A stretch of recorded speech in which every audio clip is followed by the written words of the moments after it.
Hello and welcome. You're listening to Start Again with Shaunna Lee, the place where you will be reminded that it's never too late and you're never too old to do the damn thing.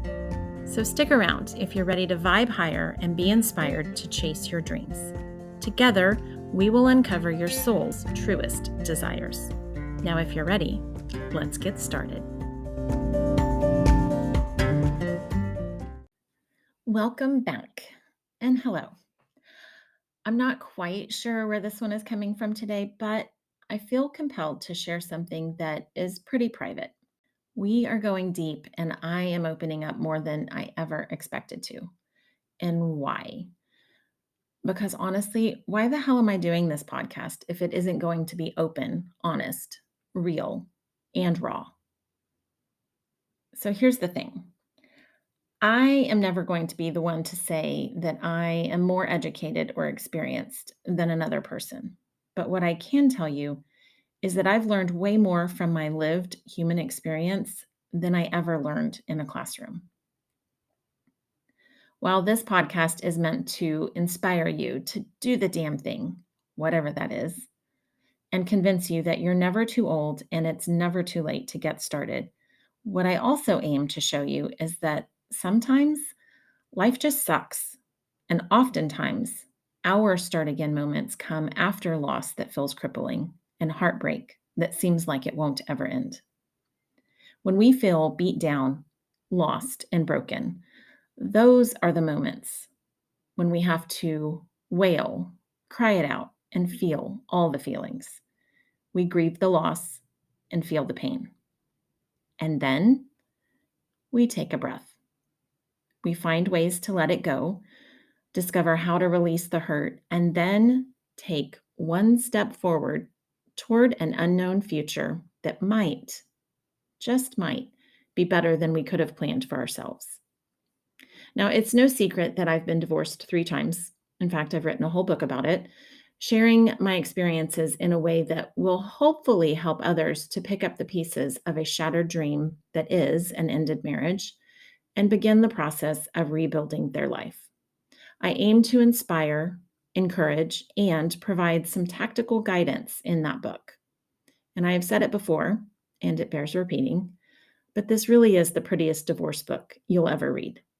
So the idea of rebuilding after divorce, or those start again moments that come after the ink on your decree hasn't even dried yet, this is what you're used to hearing about from me and my guests. But what about when your heartbreak comes from the loss of a friendship? What I have learned through the years is that friendship comes in all shapes and sizes. They can be lifesavers when we're lost at sea in the trauma of life. And sometimes they're just distractions and comic relief when life feels too heavy a burden to bear.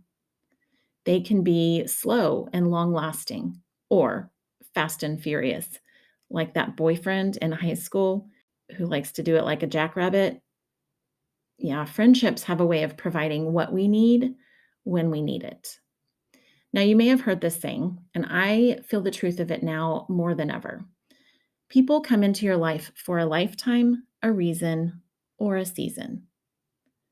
When friendships end, though, it's such a weird thing. It can be catastrophic or event-based, or it could just be this subtle drifting apart that happens over time. You've heard me talk about the loss of friendships when it comes after a divorce, and those are heartbreaks on top of heartbreaks when your friends choose him. But what I'm talking about today are those special friendships, the ones that are rare and have lasted decades, the ones you always thought were going to stand the test of time. What do you do when the soulmate friendship ends after 3 decades and you thought this was a lifetime friendship? How do you move forward when the loss feels greater than any divorce or romantic breakup? Here's the thing. I have experienced loss in my life. I am no stranger to heartbreak. I have been dealt some hefty blows, and I've been crushed by things that don't even sway others. I have said goodbye and mourned the loss of 3 marriages. I've processed the hurt of walking away from vows that were supposed to last a lifetime. I can tell you this. For anyone who's listening, no one goes into marriage thinking they will end up divorced. If there are those people, I haven't met them yet.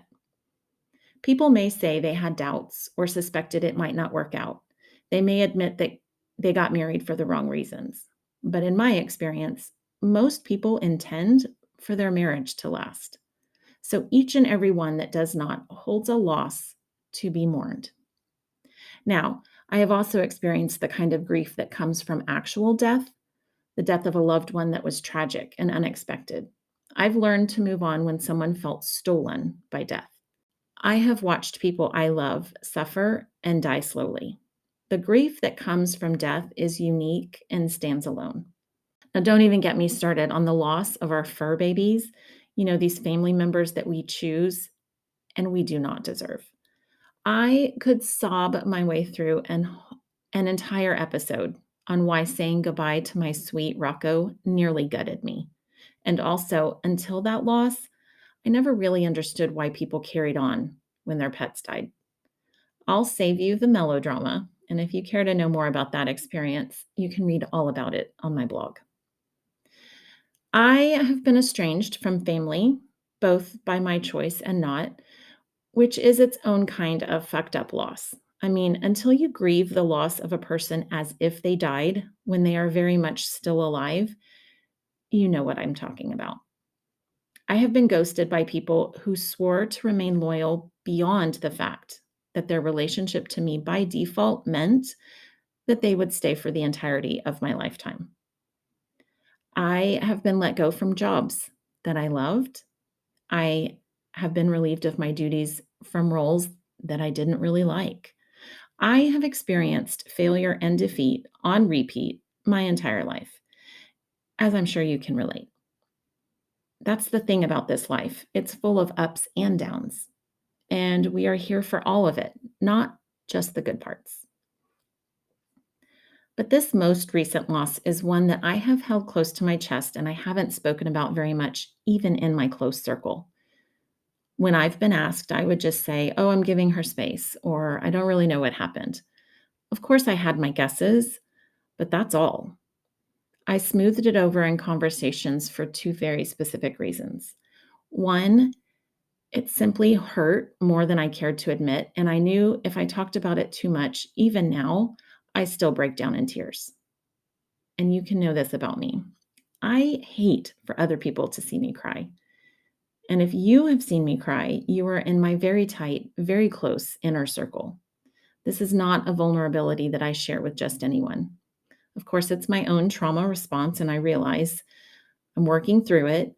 But suffice it to say, I avoid topics I know will make me cry to avoid people seeing me cry. And two, the second reason I said very little was that I hoped and really thought it was temporary. I truly convinced myself for a year and a half now that we would eventually have a conversation, apologies would be traded if that's what was needed, and we would still be friends in the end. Because we were always going to be friends. We were going to grow old together.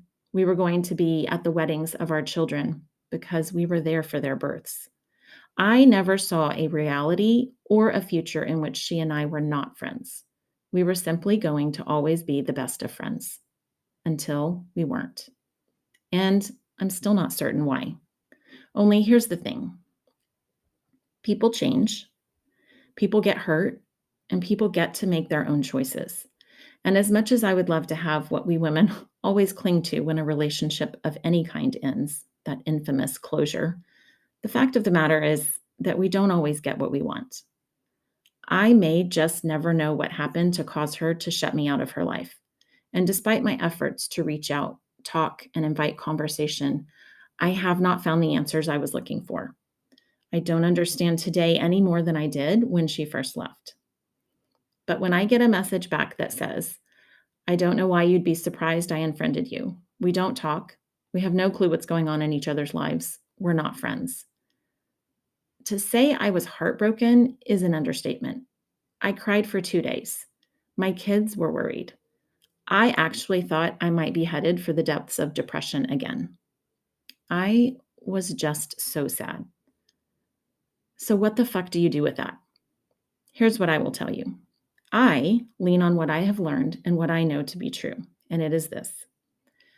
No one owes me a goddamn thing, not even an explanation.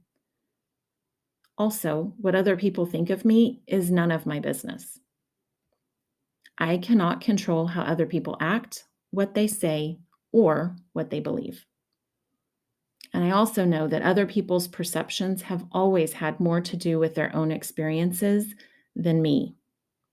So I will take my own advice from my book. I will retreat and heal.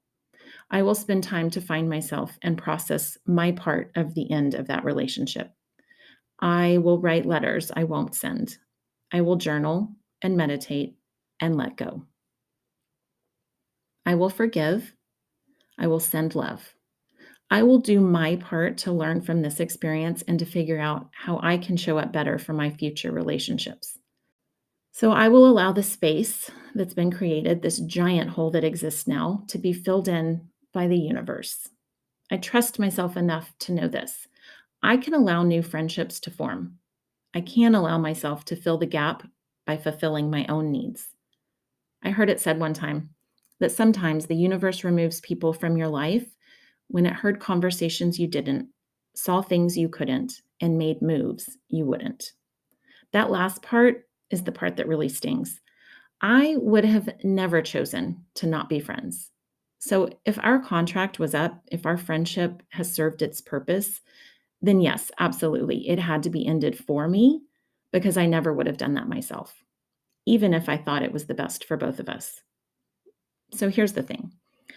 I am sharing something so private. And for those of you who know me personally, you know who I'm talking about. But I'm only doing that to share with you a few things. We all experience loss.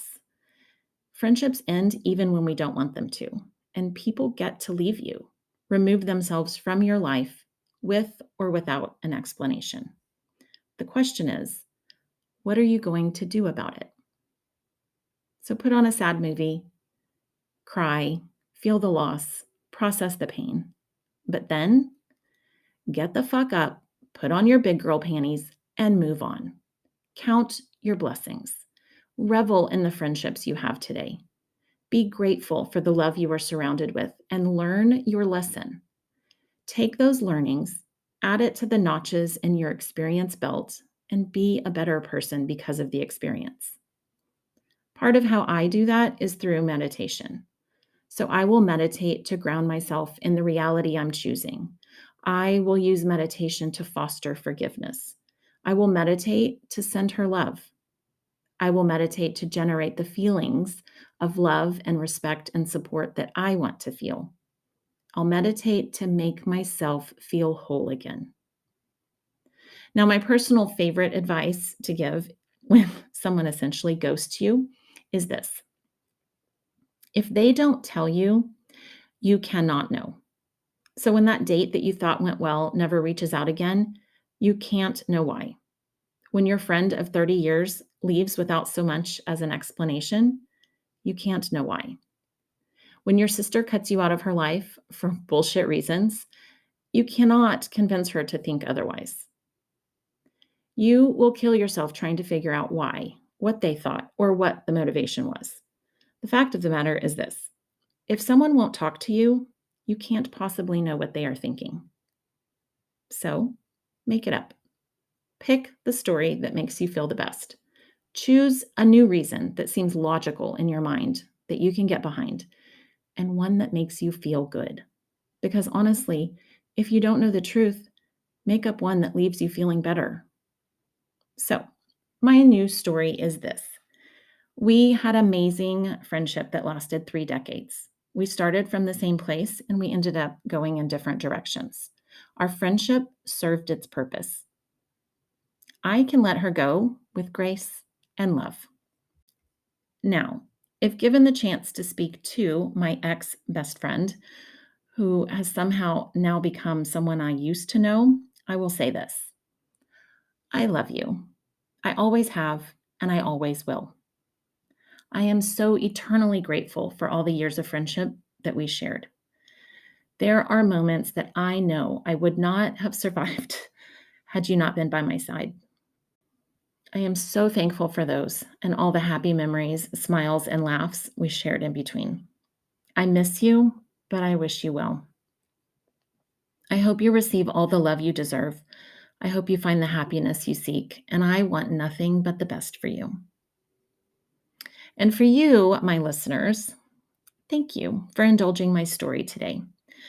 I had planned to talk to you about how much people make in different professions and why we should talk about how much money people earn, but that will have to wait for another day. I hope my oversharing was somehow helpful, and I'm sure it will resonate with someone that needs to hear it. I know that even in our difficult stumbles, they provide a purpose. I also know from experience that seeing someone else weather a storm can actually help us know what's possible for us. So even the hardships that feel like they might break us, they don't. We all have a 100% success record for surviving the shit that life hands us. It's funny. I never quite know where these solo episodes are going or where they're coming from, but I share what I'm led to. Even when it feels too private and like I'm crossing some boundaries that I shouldn't, I will continue to follow my intuition. And I hope you do the same. Because at the end of the day, I am an open book and I am leaning into my truth. I'm leading with authenticity and I'm learning to be more transparent and honest as I do that. So with that, I will close here. Have a great week. Create the story that makes you feel the best, and let's get started on whatever comes next.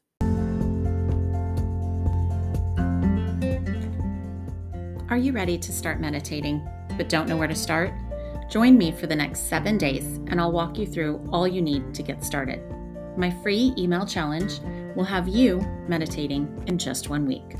You'll be so glad you did. Sign up today at SimplyShaunna.com/meditation.